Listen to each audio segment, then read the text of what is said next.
Okay. Okay, so welcome to the Personnel Board meeting. We have Chief Hawk. June's taking notes there in the background. If you're wondering who that is, we have one resident, and we have Matt, Brian, and myself, as well as Falco joining.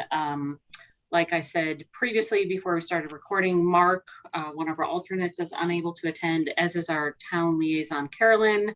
So she had asked Jack Casey to step in on her behalf, so he might be joining again shortly. He was on previously, and Bob is unable to make it. So that's who's here. Brian, you missed Brian. Did I say? Oh, sorry. No, you said me. Oh, you said Ryan, not Brian. But either way, on the invitees for the agenda, Brian's not on it. I thought that was odd. Oh, huh. Well, thanks for joining, Brian, regardless of the fact that you're not on the agenda. You know what? Nice. I think probably Chief Hawk just copied from the previous minutes, which were wrong. So we're all learning here, no big deal. So June, make sure we get who all is there. You can go back and we're all here except for the people I mentioned weren't. So calling to order at 9:37 a.m.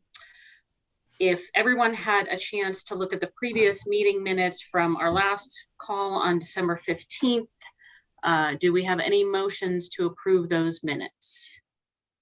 I motion. Any seconds? Second. Okay, all in favor, aye. Aye. Anyone opposed? Okay, those meetings are approved. Chief Hawk, can we have an update on the sergeant's promotion? I know that there were interviews done by council. That's great news. Where are we now?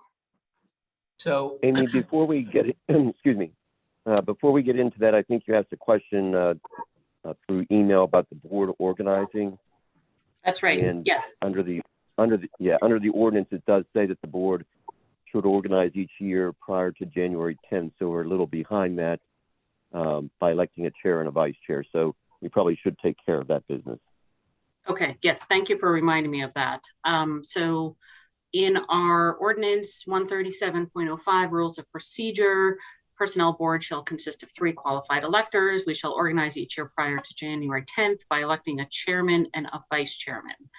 So I'm trying to recall how we did that last year, but I guess, are there any nominations for the chairman role? I nominate you there, Amy. Okay. Any other nominations for the chairman role?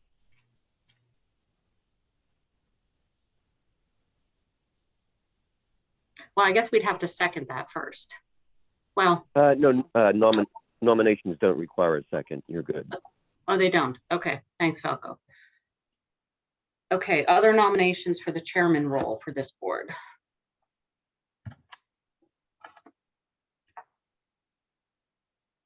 Okay. Shall we vote then?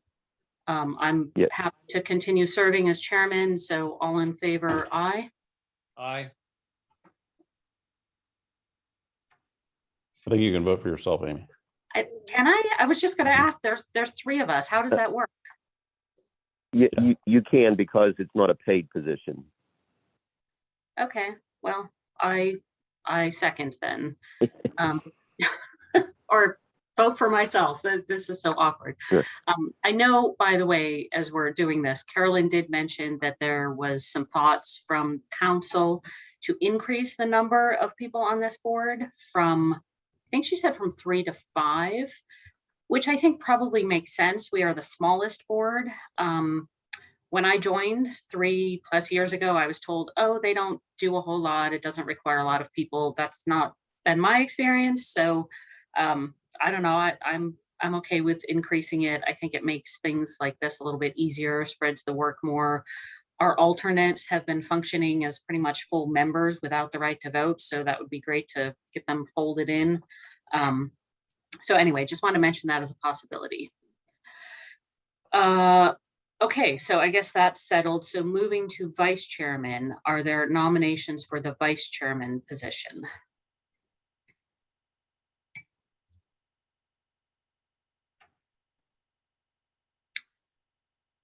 I believe that's Matt Shipley, so I would nominate Matt again in that role.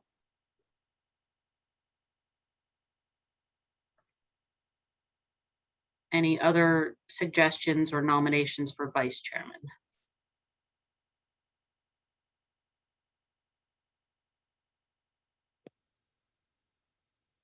Okay, all in favor? Aye, or, Aye.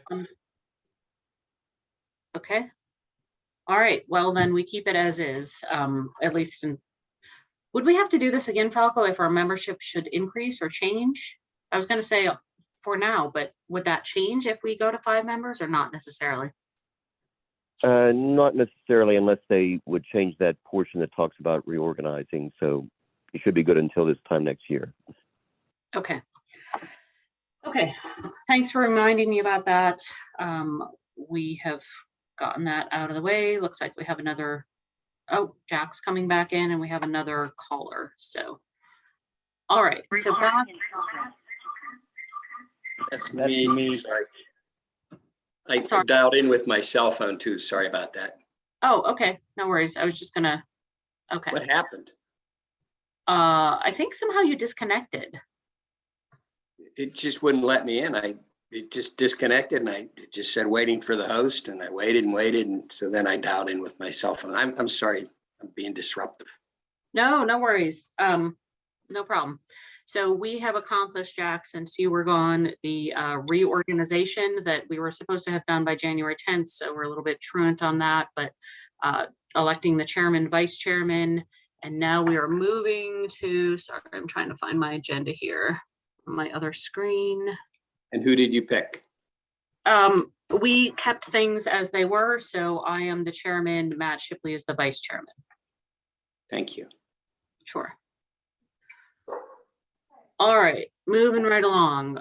Chief Hawk was going to tell us about the sergeant's promotional process and where we stand with that. Okay, good morning, everyone, if I haven't said it yet. Last Monday, January 10th, immediately following the town council interview, the conclusion of, council had an executive session in which the 3 finalists for the open sergeant's position were interviewed by council. And right now it is, we're in a position where we are, I believe in the very near future, maybe even by week's end, we'll be announcing a council selection for that sergeant position.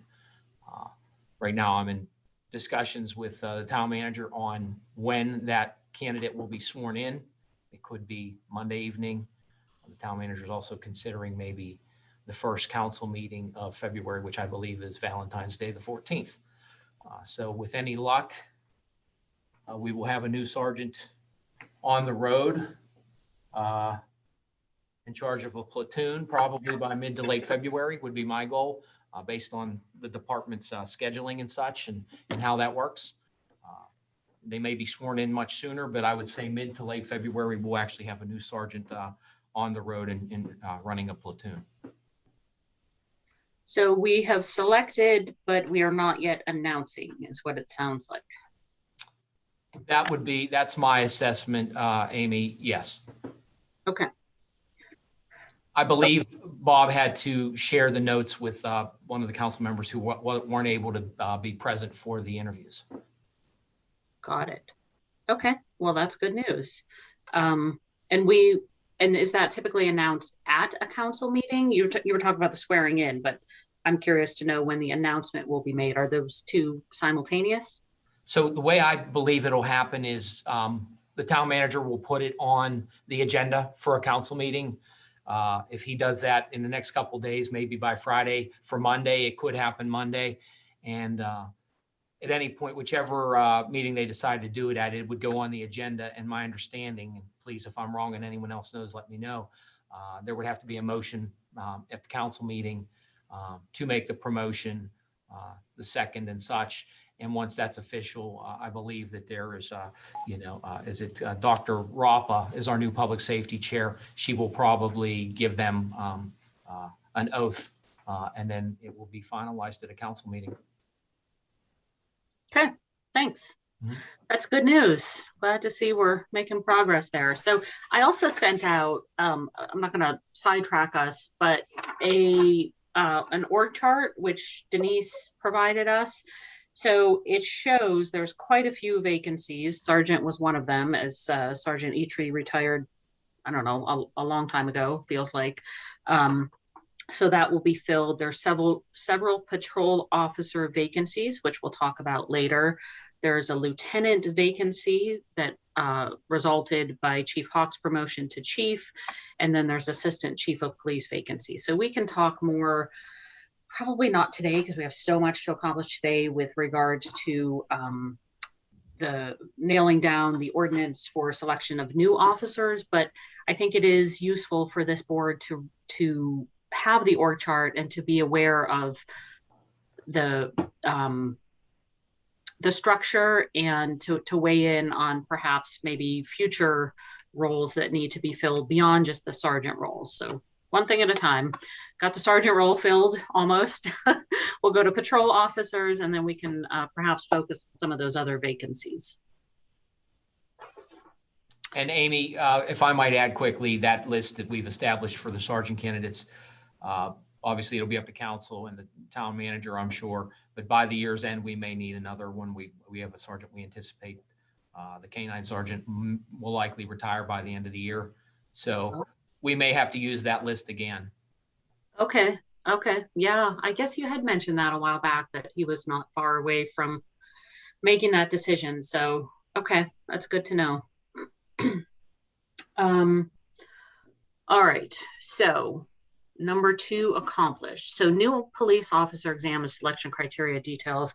I was thrilled to hear in the email that most of you, I guess except for Jack, were copied on from Bob, that we are looking to put a list together to hire, I think he said 4 or 5 within the next year officers. So that is very encouraging given some of the statistics that we have discussed in the past about the town's growth and the safety of the officers being in question as they go out on calls, and oftentimes can't even have 2 officers for the calls that require 2 officers for the purpose of safety. So I was reading back through over the long weekend some of my notes from way back when, and staffing has been an issue for a while. So long story short, I'm glad to hear that we are going to hire at least a few officers here in the near future. And that hinges on us putting a list together. So let's get to it. All right, so if you pull up the ordinance, which I linked to in that email, and you scroll down to the part that pertains to this board, which starts with 137.01. We had previously made changes to section 202 under rule 2. So this is 137.05, rule 2, police appointments, section 202, qualifications. So that has already been updated based on previous conversations. So for example, one of the changes was instead of 18 years of age, we changed it to 21. Falco has sent that revised verbiage out. We do not need to discuss that today. What I did want to, thanks, Town of McCandless, for sharing your screen. So what I do want to talk about today is sections 205, and this kind of bleeds into section 208. So we had talked previously, I believe it was in the November meeting, about keeping the percentages for written and oral scores for the new officers, 60-40, changing those percentages for the sergeants. You don't have to scroll down, but we wanted to match those percentages for the sergeant promotions further down in the ordinance, and lowering the score of passing right there where it says the written examinations shall have a minimum passing score of 85%, lowering that to 70%. The thought was to widen the net as we anticipate potentially fewer applicants than we've had in the past. And we are still only interviewing the top 12 contenders, if you will. So it's the top 12 based on their written score and potential for a higher combined score depending on their veterans preference. So as they apply, they tell us if they qualify for veterans preference and submit their paperwork for that. We then interview the top 12 of those two things combined, come up with an oral score, combine the two, oral is 40, written is 60, and have an overall ranking. Similar to the sergeant's promotional process, council can then interview the top 3 and make decisions based on that. Again, if they're hiring 2 at the time or 3 or whatever, they could certainly interview more, but that's how it's written today. So because it's been a couple months since we discussed that, I wanted to review it and see if there were any other comments or input into that process.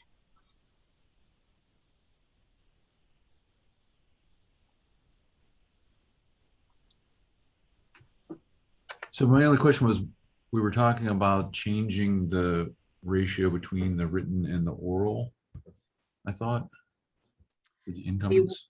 We were, and what I had as the decision from that conversation was that we would leave it 60-40 for the new officers and change the sergeants from 70-30 to 60-40. So basically make them match. Okay, all right. I forgot which one was changing that. All right, that's fine. And similarly, Brian, the passing score for the sergeants was 70%. So we wanted to make that match for the new officers, again, to potentially widen the pool. Okay.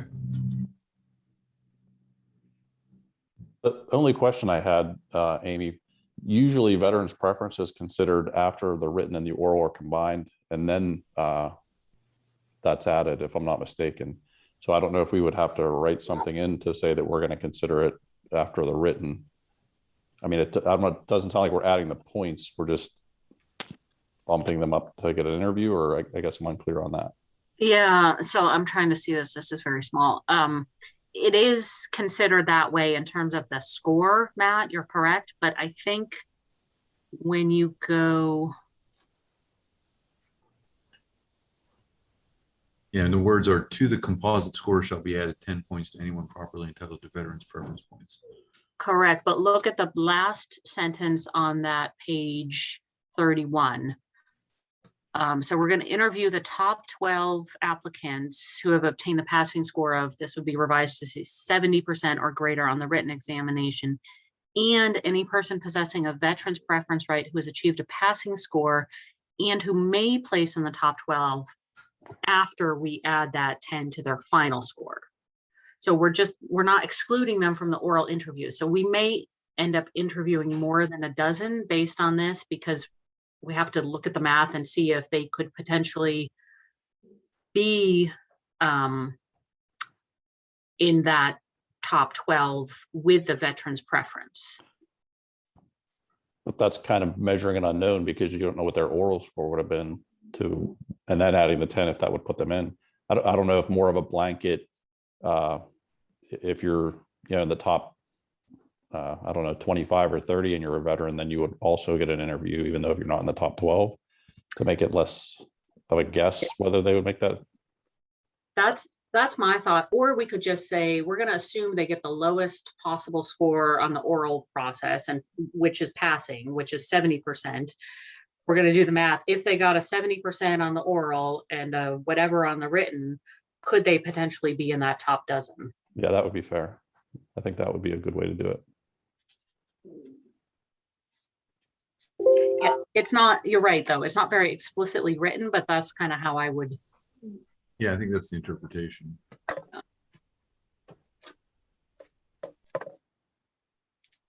Yeah, that makes sense. And that seems fair.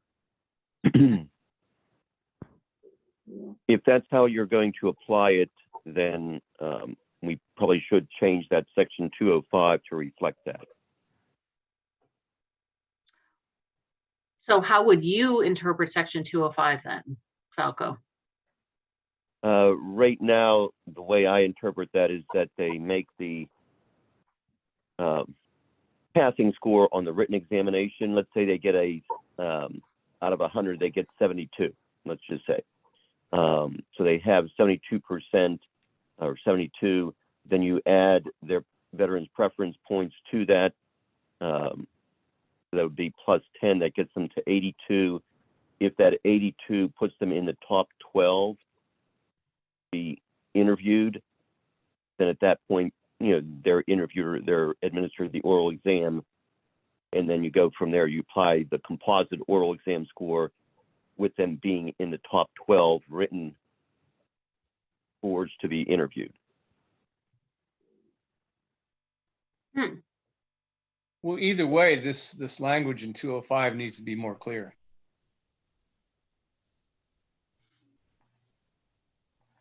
I guess, I mean,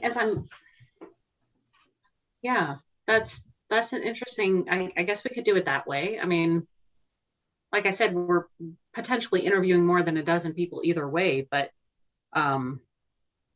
Not actually, Amy, because what it's saying there is, let's look at the last portion of that section 205. It says any person possessing a veteran's preference right who has achieved a passing score on the written exam. Okay, so that again, they have that passing score on the written. Now we apply their veterans preference points, and then it says, and who may place in the top 12, meaning the top 12 of the written with their veterans preference points, or then administered the oral examination. but then you're adding the whole 10 So points to the written. Right. So you don't have your top 12 until you've applied the veterans preference.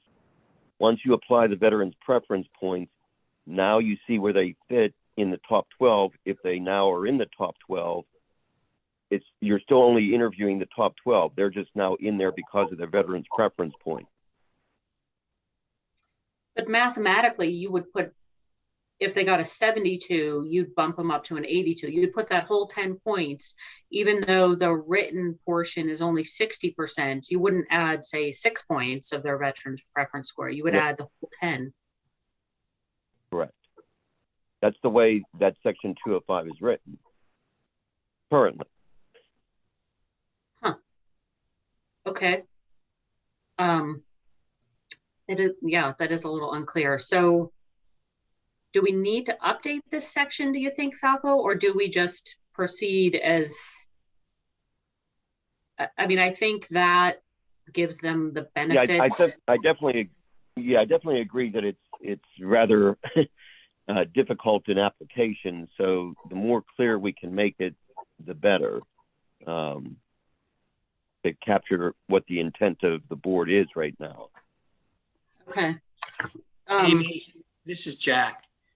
Would it be helpful if, and I don't even know if it's possible, to just put an example in there?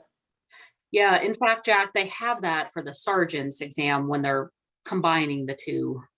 So I could or maybe in this section below, but yeah, let me take a stab at updating that, since I'll be changing the 85 to 70 and some other minor changes. And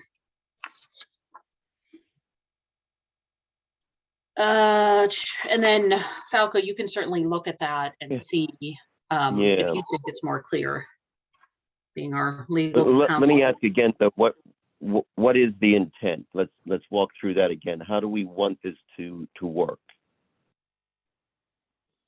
with the veterans preference? I guess I would throw a question out. Is this new, or is this how it's always been? It's always been like this, but no one here has done this before to know how it was applied in the past. Okay. I've never seen it, not to say that I've seen everything. Chief, are you familiar with how this has been done in the past or applied in the past? Not entirely, Matt. I believe is kind of how Falco described it, is how it's unfolded. What's unclear to me there at the end is, kind of like what you said, the way the language is, I'm like, they talk about after the oral. If they, I believe, like Falco said, you take the written exam, so long as you get the 70 and you remain in, you have a passing score, then that 10 points is added to that score.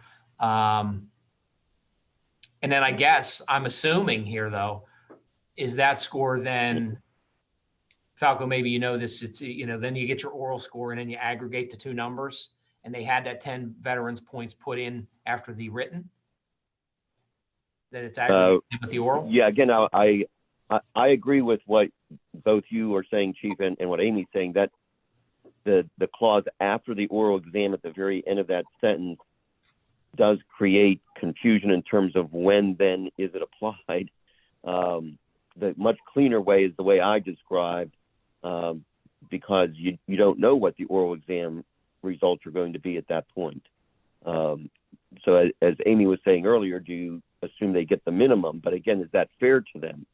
I mean, it's just cumbersome and difficult in application. I would be curious how it's been applied in the past. Yeah, I mean, you could just assume they get the maximum, right? I mean, that would probably that's kind of the best case to give them the best chance of being included.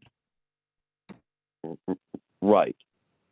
But again, is that fair then to the other applicants? I mean, it's very difficult to try to guess what the end result's going to be when you haven't conducted the oral exams at that point. But I don't think it's unfair to either group, because they still have their scores, right? I mean, it's not like you're giving them the score. They're just getting the possibility of that score, and then they're going to be judged and ranked, based on their real scores. It really is unfair to the people who are doing the interviews, because there's just one more interview they might have to do that would be wasted time, right? That's all. That's the only risk I see. Yeah, fair point. Would it be, how do you feel about, instead of adding the 10 points to the written score, we add, if the written score is worth 60%, so we add 6 points to the written scores and take the top 12 of those? I think that's too confusing. I think the way that Falco explained it and the way it's written, we should just make it easy, add 10 points to the written exam, that if they're in the top 12, then they get interviewed as part of the top 12, and then we rank them as such. That's fair to everybody. That's kind of simple. We don't have to do a lot of complex math to figure it out. Okay. I could go with that. And if we do go in that direction, then actually the last clause, if provided with veterans preference after the oral exam, probably should just be removed. I agree. And we'll have to say, that we're adding the 10 points after they get their written score. So you get your written score, you add 10 points for veterans. Are you now in the top 12? If you are, then you're going to be interviewed. Okay.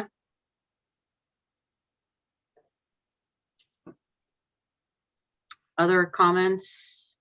Thoughts? Just a quick question, Falco, if you know this off the top of your head. Are there rules with veterans preference as to when those points are to be added, or is it up to however we write it out? My experience has always been veterans preference, those 10 points are added after the written and the oral have, you pass the written, you pass the oral, that you get a score, and then you get 10 points for your veterans preference. And then if you're in the top 3, you get preference on getting hired. That's how I've always understood it. So I've never seen it added prior to the oral. Is there a rule on that, or is it just how we decide we want to do it?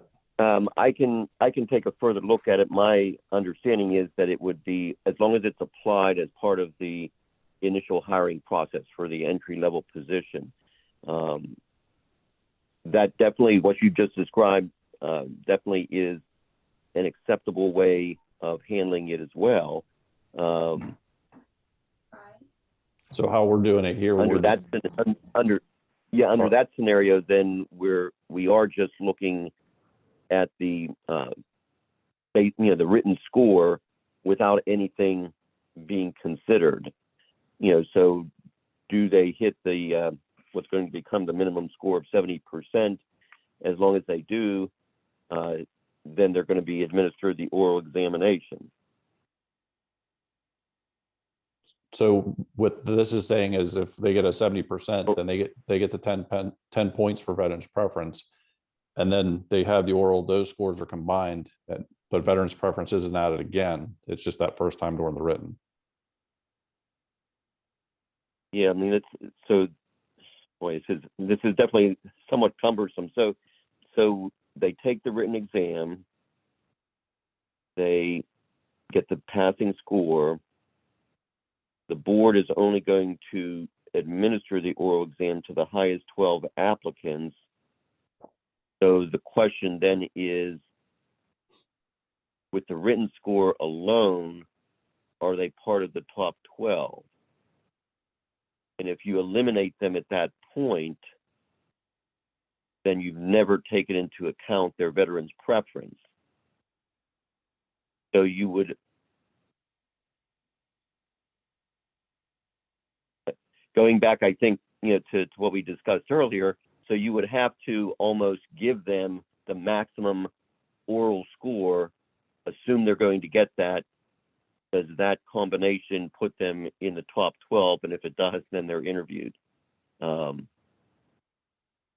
kind of like that way better, to be honest, because it's not adding all 10 to only one component that's worth 60%.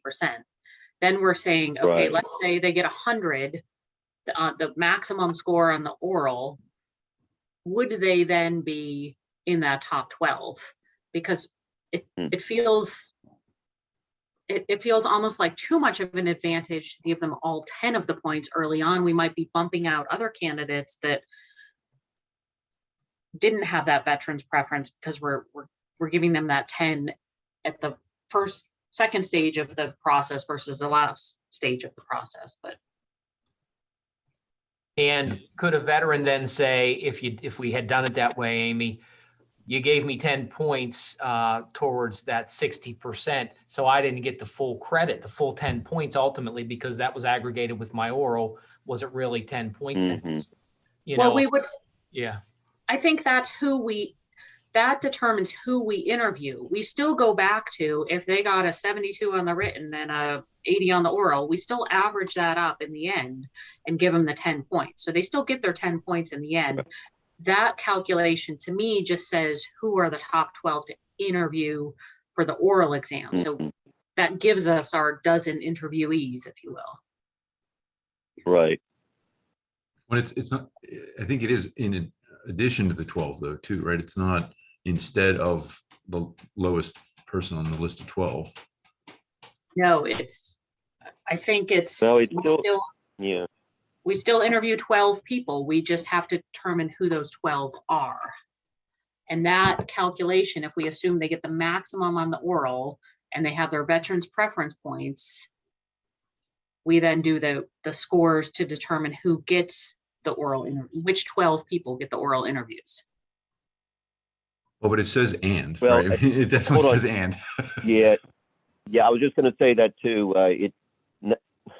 You interview the top 12 applicants who have attained the passing score of 70% or greater, and any person possessing a veteran's preference, right, who is achieved. So yes, it would be 12 plus. Yep. Okay. You're right. I missed that. Yep. Who may, and anyone who has achieved a passing score. Okay. So then we apply that calculation and add them to the 12. Yep. Okay. Yeah, so there's no calculation actually to make. The veterans preference stays after the oral interview. It's just if they are a veteran and they score passing, they get an oral interview. Right. In So addition to the 12.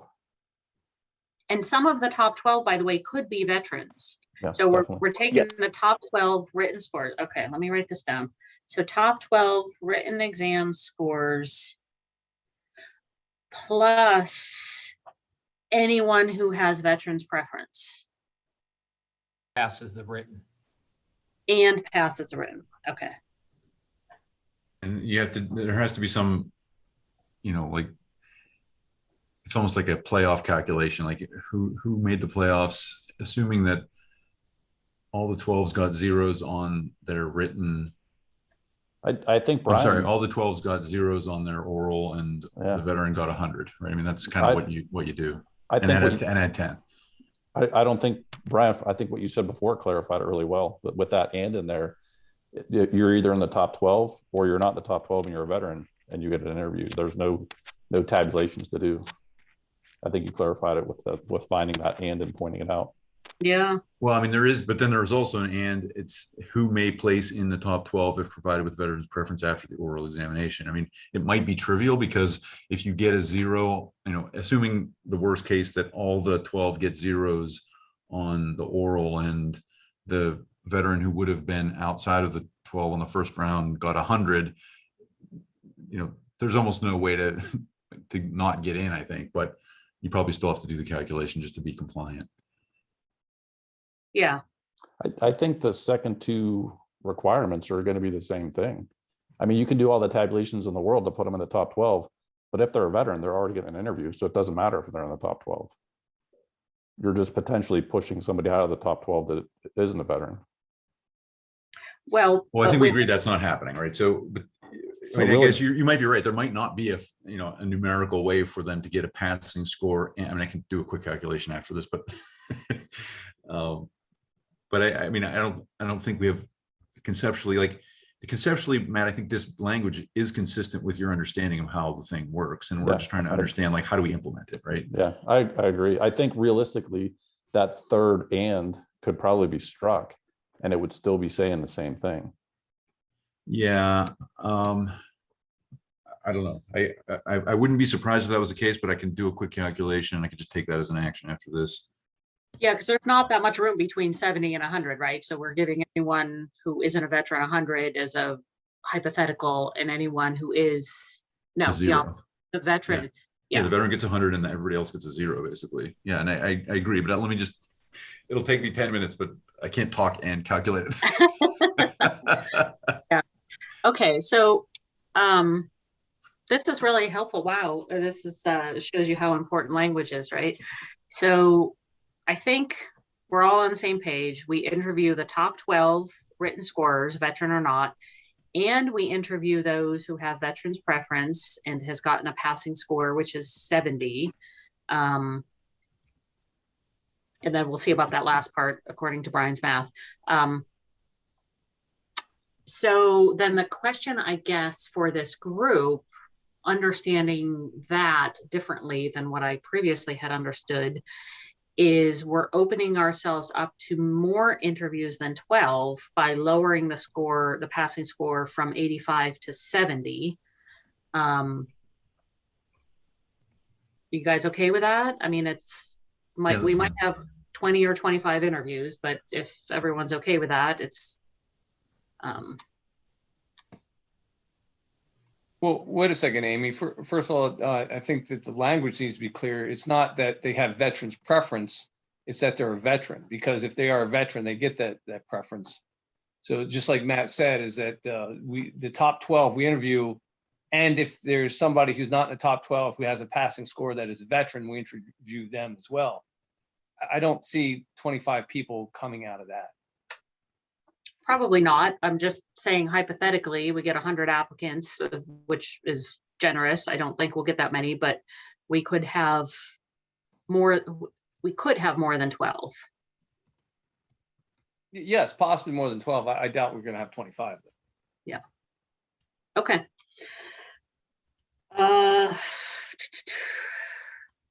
Okay, so the other section then, based on previous conversations that we would be changing, is section Rule 3, police promotions, section 303. This is for the sergeant or lieutenant, and we would be changing this to 60-40, and this is where the example that I was thinking of is written. So same passing score, we're changing the weighting to 40% oral, 60% written. So just kind of previewing, and I can certainly, you know what, I don't know that I have this ordinance in a non-PDF format, but Yeah, it would be dramatically easier if we had this in a Word document. yeah. Do you have that, Falco? You made some edits.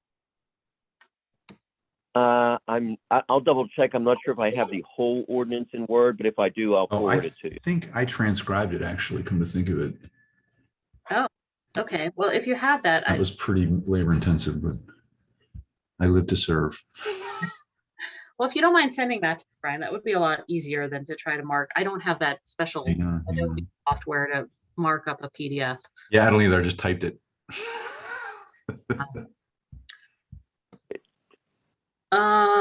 Okay, anything else on the ordinance that needs to be updated other than potentially council might look at changing, as I mentioned previously, the number of members on this board, which is 137.02, but that's not ours to change. You know what? I did have one more thing as I look through. Chief Hawk, if you could scroll up to Rule 1, 137.05, Rule 1, Section 102. I noticed as I was looking through this that the minutes shall be approved by the majority of the board and signed by the chairman. I have never signed the minutes. I guess I've been not fulfilling my responsibilities, but do we need to have that in there, Falco? Can we just strike that signed by the chairman? Has anyone ever done that? Not to my knowledge, but Yeah, I cannot remember if the previous chair was signing the minutes as well. Not since COVID. Yeah. I don't even know what that looks like. Like, were they physically signing or? Yeah, usually, and possibly Bob would know on the town side, when you have council minutes, does the council president and the town manager sign off on those minutes once they've been adopted? Is Bob on the call? No, he wasn't able to make it. Okay. Neither was Carolyn. I would start, I would start there, because if they are actually signing them, then I would recommend that the personnel board do the same and match what the town council does with their minutes. Okay, I can ask him. I would be surprised if that were the case. That seems kind of antiquated in the electronic age we live in, but I'll Sure. reach out to him and ask.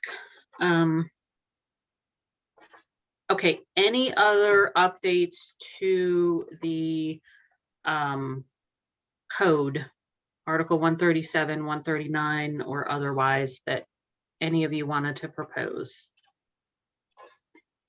Amy, did we, some of these percentages that appear in section 208, Yep. those would also now be changed as well? Correct. Okay. Yep. I would just change those to match. Yep. Okay. And then my other question as well is, I've prepared that ordinance with the changes that we had discussed in the past. Yep.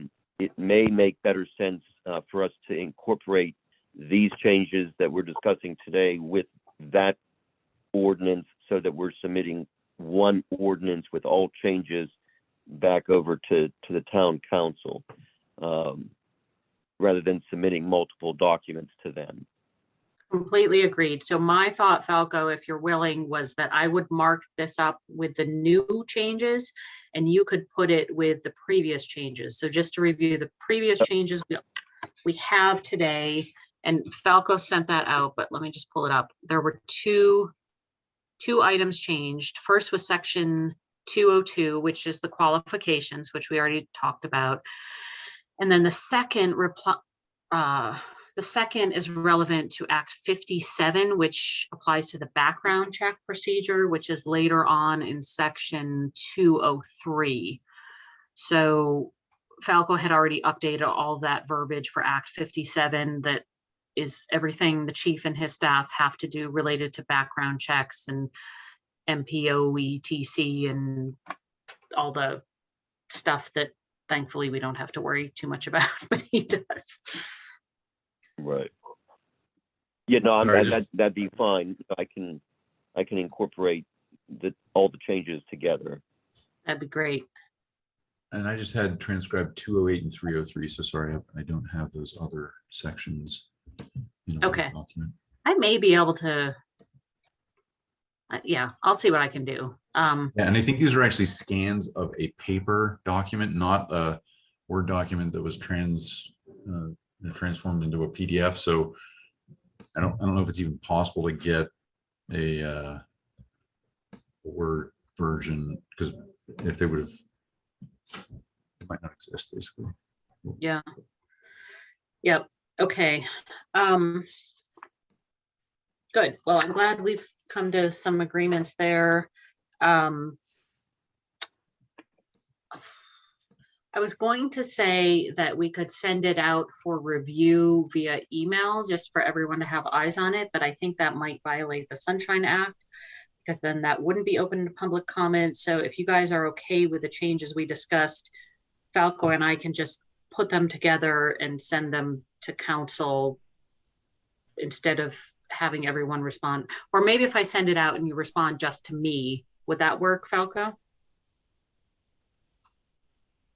We still need an official vote being taken right now. I mean, as long as everyone is aware of what the changes are and votes to approve those changes, subject to the final language being agreed upon between the chair and the solicitor, then we can proceed like that. Okay. Brian, you're talking on We mute. need it. All right, we just have to list the changes. Maybe just Yep. Okay. So clear. what I have is the ones that Falco has already made. So section 202 for the qualifications. Also section 203 related to Act 57. Section potentially that one signed by the chairman clause in section rule 1. We're just removing that, depending what Bob says. The percentage comments in section 205, changing them to 70% passing versus 85%. That also shows up in section 208. And section 204 as well. Say that again, 304? 204. 204.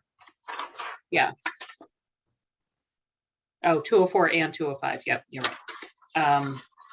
And then section 303 for the sergeant's exam, matching that with a 70% passing, which it already is, and the 60-40 weightings.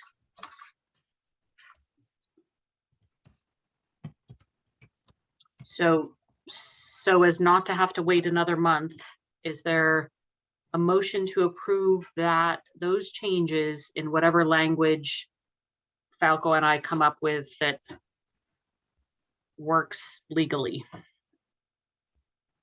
And before you vote on that, back to 205, do we have the final calculation on whether we need that last portion of that sentence for the veteran's preference? I would recommend that we vote on the changes that Amy just discussed, and that you guys work on the language for 205, and we vote on that next time, because it's that's not something we can just. I can't visualize what you're going to change it to. But if you vote on it next time, is that going to delay getting a list together? That's a good question. That was my assumption, Matt. However, I don't know why we would necessarily have to wait to start advertising this open position until we have these changes made. I guess I had that in my head, but now I'm questioning, why couldn't we advertise and change the ordinance simultaneously?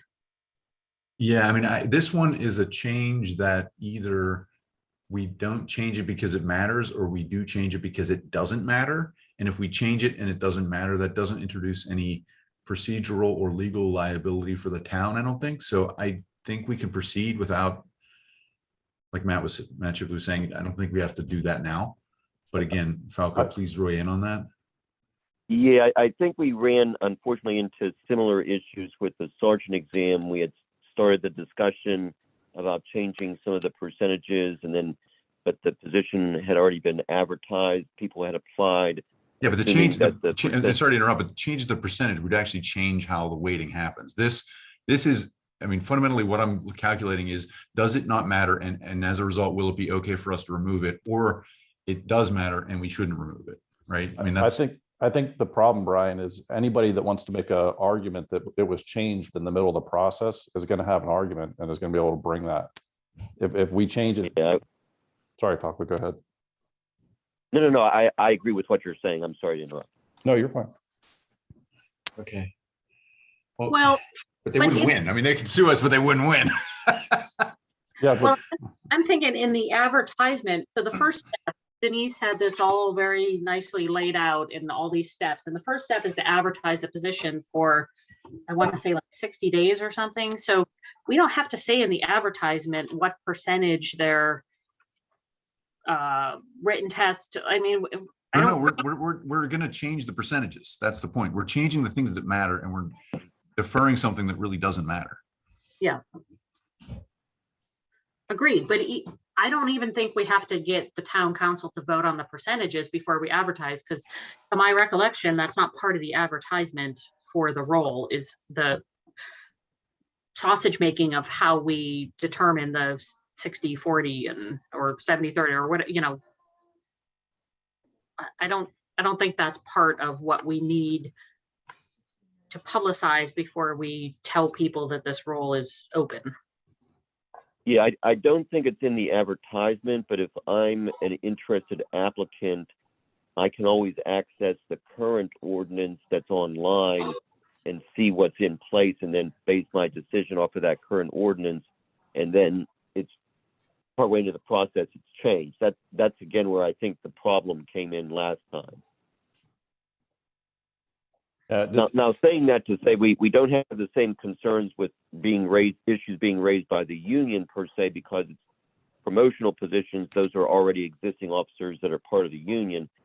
In an entry-level position, those applicants aren't necessarily represented by the union at that point. They're just applicants. So they don't have the union making arguments for them, I guess is what I'm trying to say. Yeah, I agree with that, Falco. I mean, if they did bring counsel, it would be their own private legal counsel. I think if we really just take a second and look at 205, in my opinion, you know, that third condition is just redundant to the second. I mean, if what we're saying is the top 12 applicants, like everybody scored over 70%, the top 12 scores get interviewed. Anybody under those top 12 that happens to be a veteran also gets an interview. If they pass the exam. Right. If everybody that passed, then that covers everybody. That third one, it doesn't matter what tabulations or anything like that. You're a veteran, you got a passing score, you're getting an oral interview. So there's no math to do to add anybody else to that mix. That's definitely much cleaner, yes. So if we just strike that third redundant portion. Well, after the last and strike it. I agree. Okay. It's not as clear to me, but it might be true, but I think there is and again, I just want to do the calculation here. Just for clarification, Brian, what segment do you think is getting missed, just to try and understand? Well, so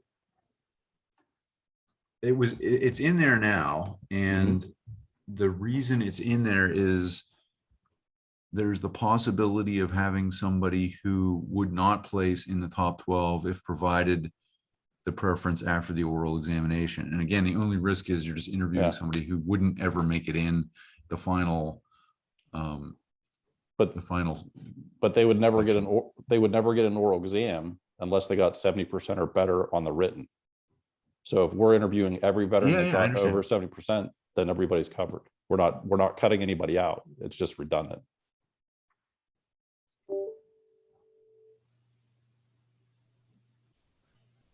I mean, is Falco, is that I how see. So you're you're reading? saying Go you're ahead. saying you're interviewing everybody, and you're interviewing all veterans, and it doesn't matter if they didn't have a chance of making it into the final 12, and it's okay if we just do extra interviews.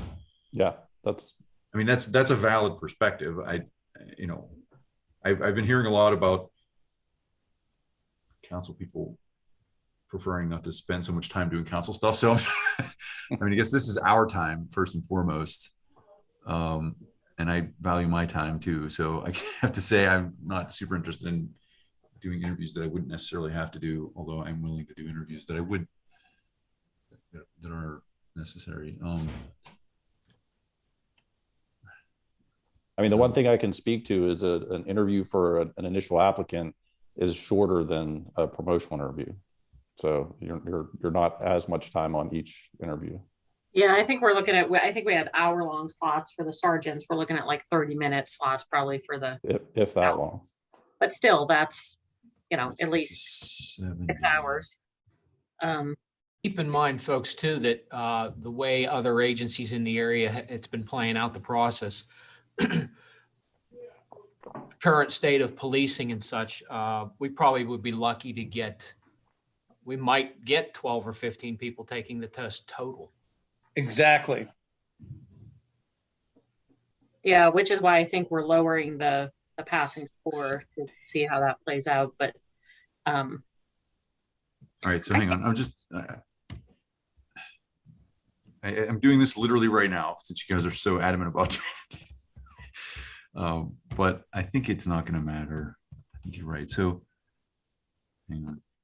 Just keep going. I'll do this in the background. There's presumably more stuff you guys are working on. well, we figure on that since we're already slightly over time, we try to keep this to an hour. Chief Hawk, our next agenda item is community engagement updates or Citizens Police Academy sponsorship update. Maybe you could give us those while Brian does his math. So obviously with the Omicron variant and everything, it continues to make any, engagement opportunities are limited. And, I've discussed with Carolyn the possibility of, trying to roll out some coffee with the cops kind of events and such. We haven't done that yet. Like I said, COVID continues to be a challenge for us. Citizens Academy so far have not circled back with any of the guest speakers or my officers at this point. We would continue to try to roll it out in the fall.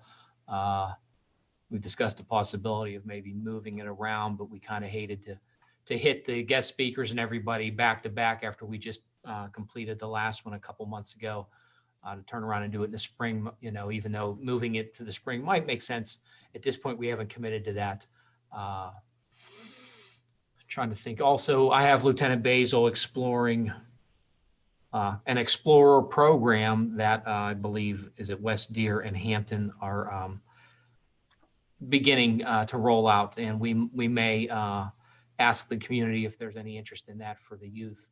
And if there is much of an interest, then we would probably consider joining forces with those agencies, I believe it to be maybe, I don't know all the specifics yet. I would hate to, guess, but I think it'd be kind of like people interested in the job that, or maybe juveniles or young adults, like a bit of a police academy kind of thing. Those agencies are looking at. So that's something that we're gonna kick the tires on it, so to speak, and see if it makes sense for us to get involved in. Off the top of my head, that might be it at the moment. So that's. Did I buy you enough time, Brian? You did. That was perfect. I literally was like, can I please share a screen? The question Sorry, I about didn't that. listen much, but I did my thing. So, and I can share it if you want. Awesome. Whatever you guys want to do. So Chief Hawk, you have just to enable. Do I have to stop my sharing? Sharing, yeah. And I think there's a button you push to say that. Yeah, host participant screen sharing is disabled. So I think you have to go to screen share and say enable participant screen share. So we can share time multiple. Just how about this? Let's try this. Does that help? Yeah. That's perfect. Thanks. Question about the Explorer program while Brian's getting the screen up. Is that, so that would be like for teenagers, not younger? It's possible it's for younger, Amy. What I'll do is I'll circle back with the lieutenant, see if he has that answer or can get it for us. How about that? I'd hate to, it would be, at this point, it would be my guess. Him and I literally, he just brought it to me yesterday and we spoke briefly and I told him, if we can roll something out and ask for community involvement. So what I'll do is I'll get with him and find out for you. Okay, I was just curious. All right, Brian. Okay, so there's a couple cases here that are worth talking through if everybody can see this. There's kind of like the non-veteran gets the lowest possible score above the veteran who is outside of the 12, in which case it really doesn't matter. But if the person gets, if there's an extreme case where we have really high scores for non-veterans and just barely passing scores for the veterans, it still doesn't matter. So, right, I mean, so if you just, here's what I have, the score, the raw score at the top, the weights, and then this third row is the multiplication between these two, and you can actually change these in real time and see any changes. It doesn't matter. So I think it's fine based on that to, and again, if anybody sees any other scenarios or run on this, you can, but those are the two. It's the lowest possible passing score for the veteran, and then either the lowest or the highest possible passing scores for the non-veteran, and it doesn't matter in either case. Well, but it also assumes a highest possible oral score for the veteran and the lowest possible oral score for the non-veteran. Okay, so given this, we're okay with striking that last line and a half after the and. I convinced myself, and I hope to convince everyone else that that is okay. You got me, Brian. Okay, great. Thank you. Sorry for the delay. No, but it's good to be thorough. It's good to understand what we're doing here. It's important. Yeah, absolutely. I love a good Excel spreadsheet, so thank you. Okay, trying to wrap us up here. So the other items that I sent out with today's materials, we talked about the org chart briefly. That's more just for your information. I sent the application. So that was something that one of the town staff members had put into, I think it's a Word document, but previously it only existed in written format. So a couple of years they put it into that format. If you could take a look at that, we can discuss that at our next meeting, because that would be the first thing we need to do. So I have a whole process document of, there's the application, and then there's the written examinations, and then the oral interviews, and then there's all of these conditional things like the psychological testing and the physical agility exam, which, by the way, Chief Hawk, you had brought up that we're now using the Cooper, but I agree with Falco. There's nothing in the ordinance that specifies which physical agility exam we use. So I don't believe we need to change anything on the ordinance related to that. It just says there will be. Yeah. Amy, I just wanted to point out, I think I was referring to it in my email as well. Under section 104 of the ordinance, it talks about the board adopting rules and regulations to implement the ordinance itself. So, and Bob responded that he cannot or does not remember seeing anything like that in place there at the town. And I'm not sure if the chief is aware of any such rules and regulations, but I think what this is highlighted is, in everything that you're discussing in terms of operational procedures and processes, should be part of an overall rules and regulations for the personnel board. So it seems like we have a big missing piece that we need to fill in, and not do it in a hodgepodge type of way. We should gather everything together under what we call the rules and regulations of the personnel board. A much larger discussion, obviously, and definitely not something that we want to delay this process, with the testing, but it's definitely an important piece that we need to get in place if we can't locate it there at the town. I'm somewhat surprised that there's nothing out there. Well, there is one thing. That's actually a good segue, Falco, because I had forgotten I sent this as well. A scan of a very antiquated, signed by Chief Gary Anderson, General Order 1.5 selection standards and hiring criteria. So I don't think this encompasses all of the rules and regulations that we're operating under, but it's a start. We could certainly look to update that. I'm glad to hear you say that that doesn't need to happen before we begin with the hiring process. But it gives us some place to start, I suppose. And I also have, with some other boards that we represent, I can probably grab their rules and regulations to use as kind of a base document or a template that we might be able to work from as well. And I can get that out to you, in between our meetings. Again, I stress again, it's not something we want to cause delay, but it's a piece that definitely we want to get into place, because even the internal document that we've been talking about creating for how we operate the oral exams and so forth, that's something that should be part of these rules and regulations. So I'll circulate something, and maybe with that document that you just located, we can start to work towards compiling something that we can use moving forward. Okay, sounds good. Hey, Amy, before you go, we still need to vote on the changes. I don't think we did that. Oh, good point. Yeah, totally. Okay, so given the decision we have on the last couple sentences of 205 and the other primarily numerical changes we discussed, is there a motion to have Falco and I work on those changes and send them over to council? I guess that's the motion I'm asking. I don't know. I thought the So motion moved. you're asking for is if we approve, those changes, and that you're going to make them and forward them to council. Okay, That's I mean, that's how I understand it. yep. Yes. No, I Yes. make that motion. Okay, second. All in favor, aye? Aye. Aye. Okay, good. All right. I feel like we're having some momentum.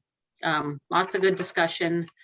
As Matt L. said, good that we're all in understanding and agreement here.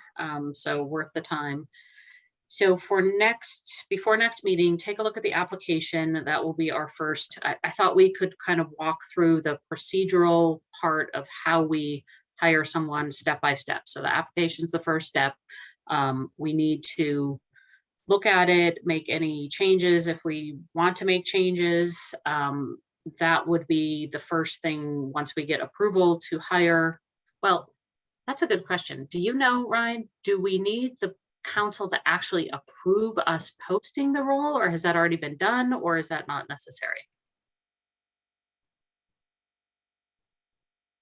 That's something I'll probably have to circle with Bob and see if he has the answer. I would assume we should probably have council's blessing on, you mean on actually advertising and moving forward with the exam, Amy? Yeah, that's what I meant. But it sounds like in theory we have approval, but I don't know if that needs to be kind of made explicit. Yeah, I Once- think, Amy, I think under section 201, it uses the words advise that council desires a new list of eligible candidates. Whenever the board is advised that council desires a new list of it. Okay, so we've been advised. So the next step would be the advertisement, which would include the application. I know we had some conversations in the past about, where and how we advertise. I think we could certainly give input there. Denise probably has her sources that she goes to, but if there's other places that we would recommend, or Chief Hawk, you probably have a good feeling for where other people advertise and how best to do that to get qualified candidates. So I guess what I'm trying to say is I don't know that this board needs to micromanage the whole process, but at the very least, I think we should take a look at the application and make sure that it captures everything we would want to know from a potential officers.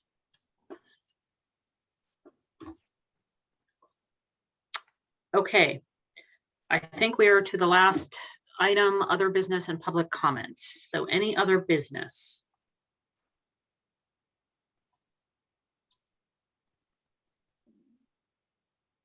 Okay, any public comments?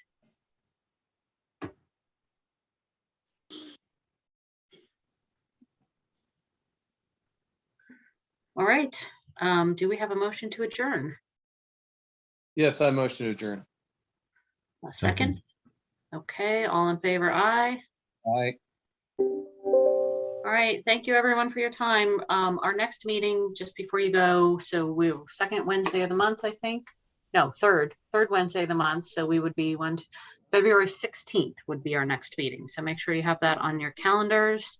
And if we need to do anything between now and then, get in touch with me and we can try to move things along without violating the Sunshine Act. So thanks everyone. Take care. Thanks. Bye. Good to meet you all. You too. All right. Thanks for your work. Thank you. Thanks, Chief Hawk, for leading us. Thank you, ma'am. I'll send everything out again in the next couple weeks or so, minutes and such. Okay, perfect. Have a good day. Thank you. You too.